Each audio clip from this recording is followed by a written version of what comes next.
6 ने 8 लोगों को सस्पेंड किया गया है और ज्यादा लोगों को सस्पेंड करना चाहिए था। ये गुंडागर्दी का कोई जगह नहीं है, ये सभी गुंडे हैं।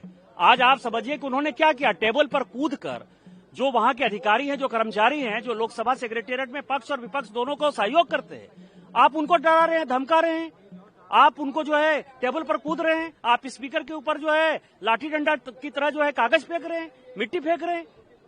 ये गुंडागर्दी है ना। और उसमें राहुल गांधी कहते हैं कि मैं अपनी मर्जी से बोलूंगा। आपकी मर्जी नहीं चलेगी, ये पार्लियामेंट स्पीकर की मर्जी से चलता है।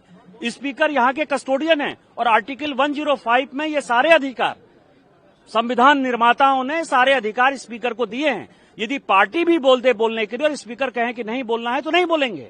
टाइम यदि पार्टी तय कर दी और स्पीकर कहते हैं कि नहीं आपका टाइम नहीं दूंगा मैं, तो कोई इसके ऊपर कोई क्वेश्चन नहीं कर सकता।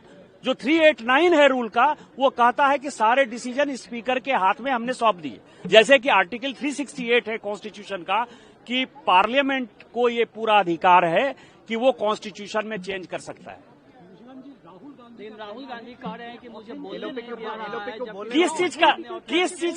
किस चीज का ऑथेंटिकेशन? मैंने कल भी कहा, फिर मैं आपको एक्सप्लेन कर दे रहा हूं। जनरल थिमैया किताब लिखना चाहते थे, जनरल करियप्पा किताब लिखना चाहते थे, जनरल कौल किताब लिखना चाहते थे, जनरल मानिक साव किताब लिखना चाहते थे। नहीं तो अभी उदाहरण है, जनरल वीके सिंह ने भी किताब लिखी। ये जितने किताब हैं, ये किताब जनरल थिमैया का, जनरल करियप्पा का, जनरल मानिक साव का, जनरल कौल का कांग्रेस ने नहीं लाने दिया। मधुलिमिये जी ने पार्लियामेंट लाइब्रेरी में जाइए, मधुलिमिये जी उस किताब के बारे में बोल रहे हैं, नाथ पई उस किताब के बारे में बोल रहे हैं, पीलू मोदी उस किताब के बारे में बोल रहे हैं, अटल बिहारी वाजपेयी उस किताब के बारे में बोल रहे हैं। और सभी जगह, कई एक जगह नेहरू जी ने खुद, कई जगह इंदिरा जी ने खुद ये कहा। नेहरू जी ने तो करियप्पा के बारे में कहा कि ये पागल हो गया है, इंसेन हो गया है। और इस तरह की कोई किताब कभी जीवन में आई नहीं।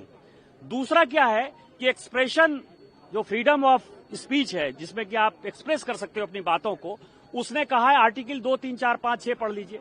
वो ये कह रहा है कि यदि कोई लॉ एग्जिस्ट करता है नेशनल सिक्योरिटी का, फ्रेंड नेबरिंग कंट्रीज का, तो इसके ऊपर ये नियम लागू नहीं होता है। इवन 105 में भी ये राइडर दिया गया है।